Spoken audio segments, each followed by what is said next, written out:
नमस्कार दोस्तों, हमारी आज की कहानी का नाम है दहेज। लो बहन, हम तो आ गए तुम्हारी बहू देखने।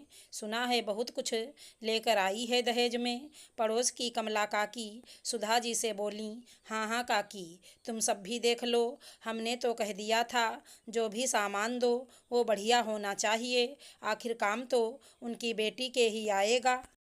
घूंघट में बैठी माही सबकी बातें सुन रही थी। उसे सब याद आ रहा था कि किस तरह सगाई के बाद हर रोज कोई न कोई नई चीज़ की फरमाइश हो जाती थी।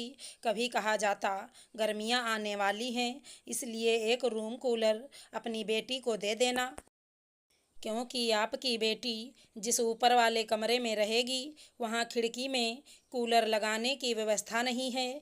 वैसे तो घर में फ्रिज था, लेकिन माही के दहेज में एक डबल डोर फ्रिज भी था, जिसकी मांग माही की सास ने खास रूप से की थी। उनका कहना था कि घर में सदस्य बढ़ेगा तो फ्रिज में जगह नहीं रहेगी। साथ ही यह भी जता दिया जाता कि हमें कुछ नहीं चाहिए, वो तो बस आपकी बेटी की सुविधा के लिए हम कह रहे हैं। माही ने अपने पिता से कई बार कहना भी चाहा कि पापा, इतना कुछ देने की ज़रूरत नहीं है, लेकिन उसके पिता हर बार उसे यह कहकर चुप करा देते कि बेटियों को देने से कभी कमी नहीं आती, सब अपने भाग्य का लेकर जाती हैं। लेकिन माँ ही सब समझती थी कि ससुराल वालों को एक एक मांग के लिए उसके पिता को कितना कष्ट झेलना पड़ता है। पता नहीं कहाँ कहाँ से पैसों का इंतजाम कर रहे थे ताकि बिटिया को सब कुछ दे पाएं। नई दुल्हन के लाए एक एक सामान पर सबकी नज़रें थी कि वो कौन से ब्रांड का है और कैसा है। तभी कमला काकी की नज़र माही के दहेज में लाए बर्तनों पर पड़ी। 4 बर्नर के गैस चूल्हे के साथ साथ चकला बेलन और तवा भी था। ये देखते ही कमला काकी ने तंज कसते हुए कहा, ये क्या सुधा, नई बहुरिया तो अपने साथ चकला बेलन भी लेकर आई है। बहू क्या आते ही अपना चौका बर्तन अलग से लगाएगी। ये सुनकर सुधा जी काफ़ी शर्मिंदा हुई। उस वक्त तो उन्होंने कुछ नहीं कहा, लेकिन बाद में माही को सुनाते हुए बोली, हमारे घर में क्या चकला बेलन नहीं था जो अलग से अपना चकला बेलन लेकर आई हो। तुम्हारे माँ बाप को क्या इतना भी पता नहीं कि बेटी को दहेज में चकला बेलन नहीं देते, इससे बेटी कभी अपने ससुराल में रचबस नहीं पाती। माँ जी, वैसे तो इस घर में सब कुछ है, फिर भी बड़ी बड़ी चीज़ें आप लोगों ने मांग कर ली है।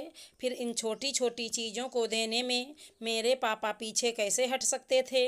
जिस तरह मेरे लिए इस घर में फ्रिज और कूलर नहीं थे, तो उन्होंने सोचा कहीं रोटी बनाते वक्त आप ये ना कह दें कि तुम्हारी रोटी बनाने में हमारा चकला बेलन घिस गया। माही की बात सुनकर सुधा जी स्तब्ध रह गईं।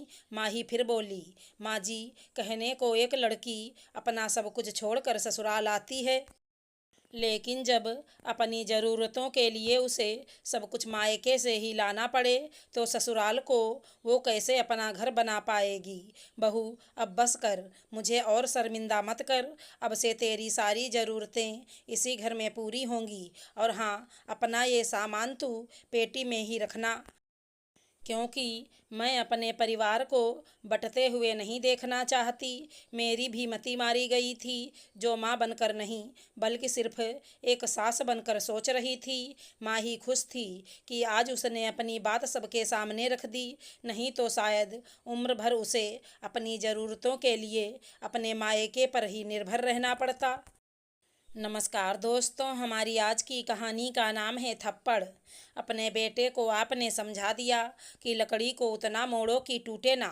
ये नहीं बताया कि दूसरे की बेटी कोई लकड़ी नहीं, जीती जागती लड़की है। रश्मि ने अपनी सास सरला जी से कहा। रश्मि ऑफिस से आज लेट हो गई थी। रश्मि का पति सोमेश ऑफिस से आ चुका था। आते ही उसने देखा कि माँ रसोई में कुछ बना रही थी। उसने माँ को कहा, माँ, मेरे लिए भी चाय बना देना। सरला जी तो पहले ही गुस्से से भरी बैठी थी। उन्होंने कहा, ये फरमाइशें अपनी बीबी को सुनाना। मैंने पहले ही कहा था शादी के बाद घर संभाले। यूं 7 बजे ऑफिस से आएगी तो घर का काम कौन देखेगा? सोमेश ने कहा। ठीक है, मत बनाओ मेरे लिए। झुंझलाते हुए अपने कमरे में चला गया। रश्मि को फ़ोन किया, उसका फ़ोन व्यस्त आया। सोमेश का गुस्सा 7वें आसमान पर था। कमरे में रखे तकिए सोफे पर फेंकने लगा। थोड़ी देर बाद रश्मि घर आई। आते ही सासू माँ ने ताना दिया, जल्दी से खाने की तैयारी कर लो, चेंज करने के बहाने ऊपर ही मत बैठी रहना। रश्मि की शादी को 7 महीने ही हुए थे। 7 महीनों में कितनी ही बार उसे इस अपमान का सामना करना पड़ा था। ऊपर गई तो देखा पूरा कमरा फैला हुआ था। सोमेश रश्मि को देखते ही उसकी तरफ बढ़ा और जोर से हाथ पकड़कर कहा, किसके साथ थी अब तक?